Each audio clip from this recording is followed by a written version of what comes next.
Is your bathroom looking old and worn out? Want to update it, but you don't know where to start?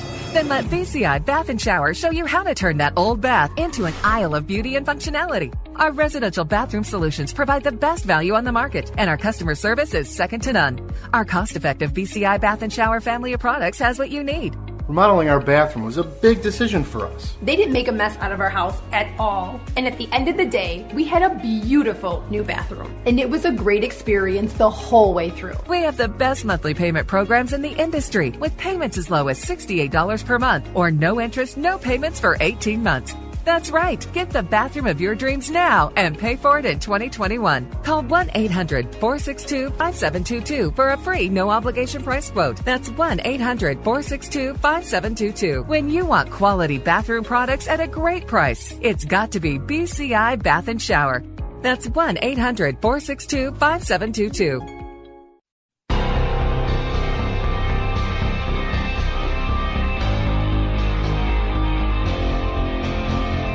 Turnpike Sports Book Report.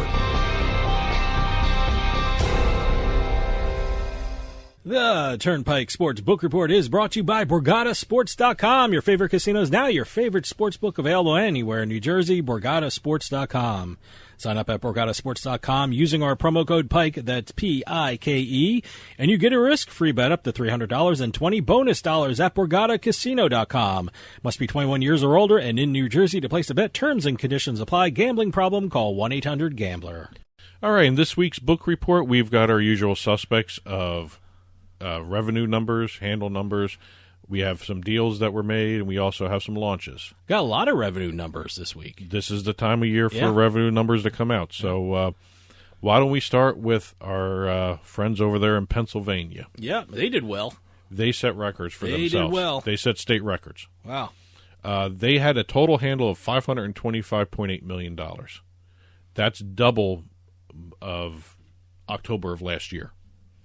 So they have been incredibly, I want to say, growth-centric. I don't know how to phrase that, but they've been growing like crazy. No. And they had a handle of $462.7 million in September, and they blew by that one.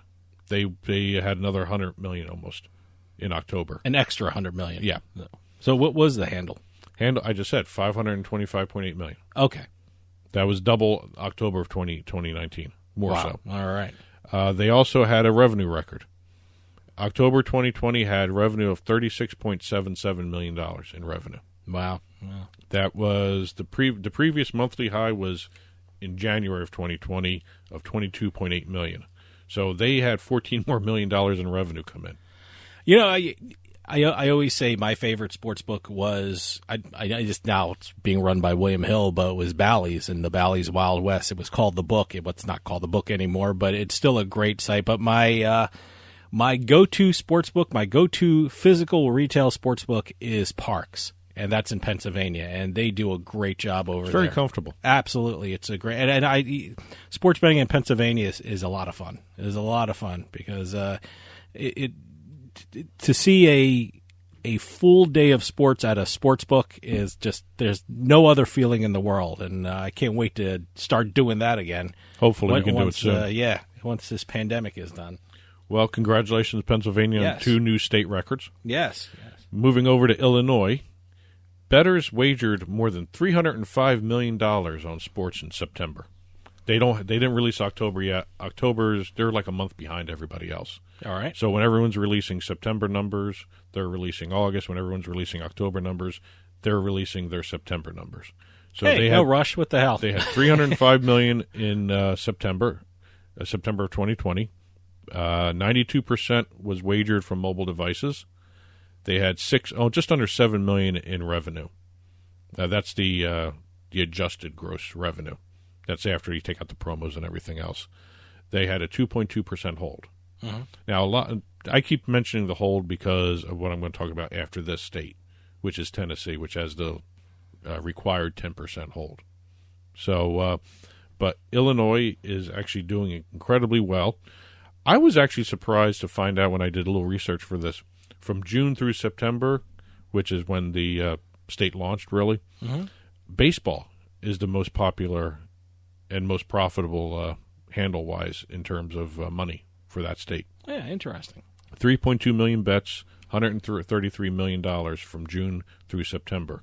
Football is actually getting close to it. It's 2.7 million bets, totaling $92 million in about half that time. Oh, well, yeah. I always say, and everyone says, football is the sport for betting. Yeah. So, And Rivers was the top sports book. Rivers right. in Des Plaines. $113 million in wagers in September, the most of any Illinois casino. And the $305 million was so good, it topped the September and October handles from Indiana.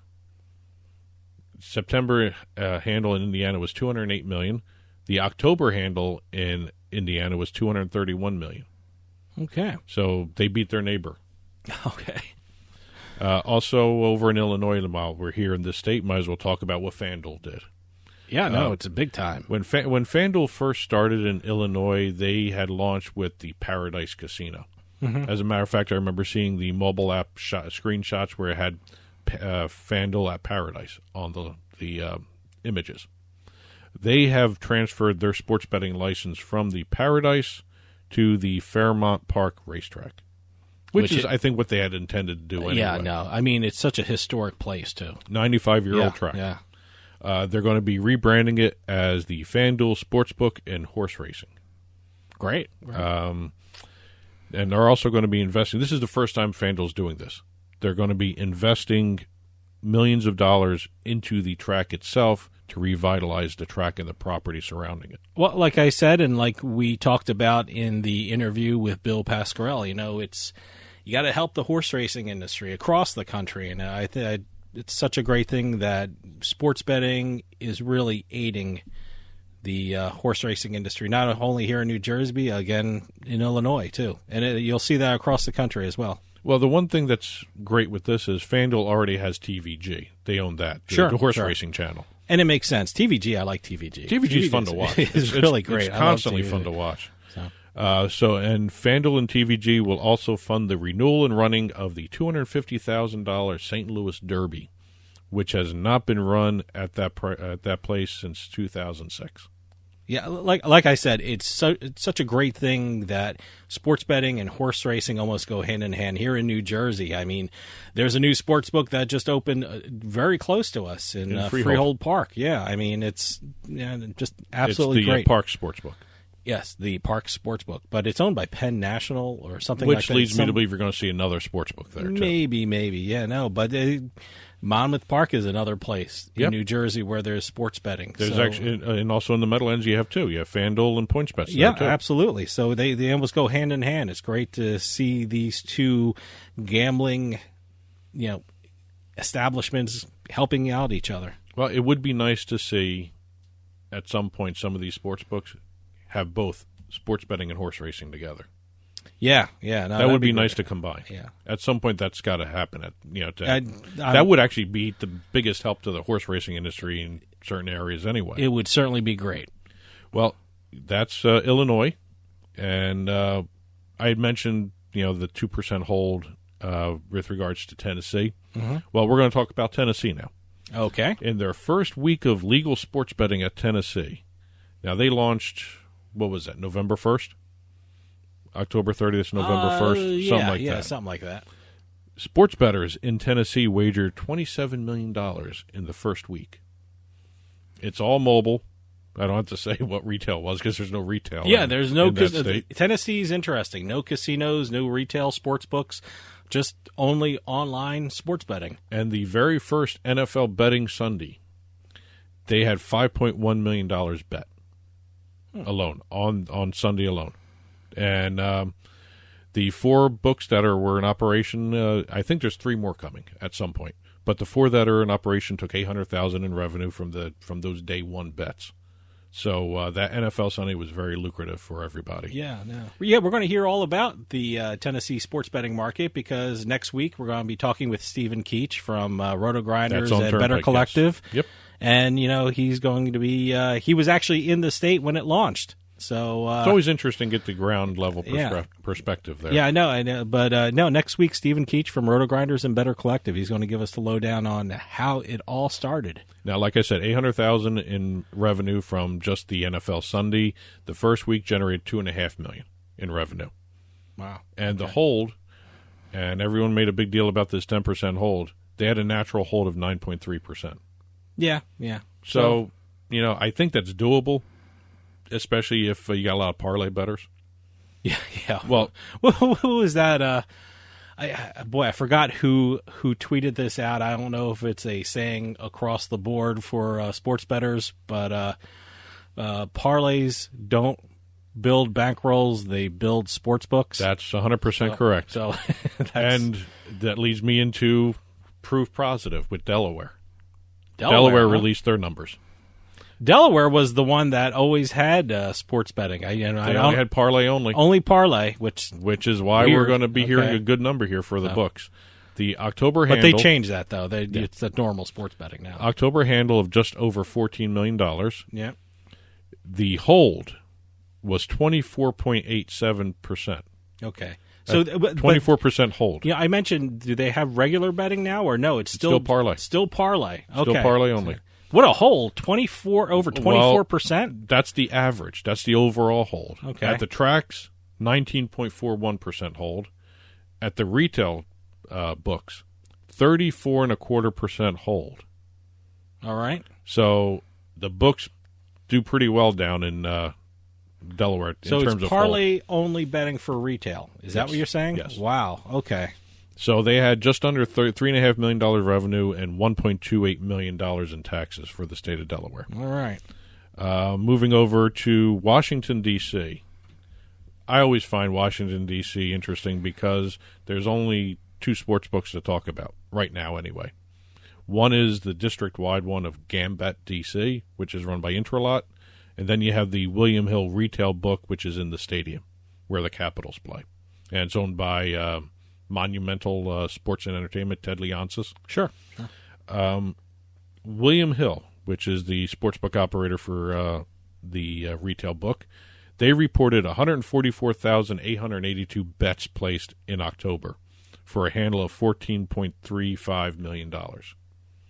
17% increase from September. Gross gaming revenue of $2.7 million, also up over 100% from the previous month. So their revenue's skyrocketing here.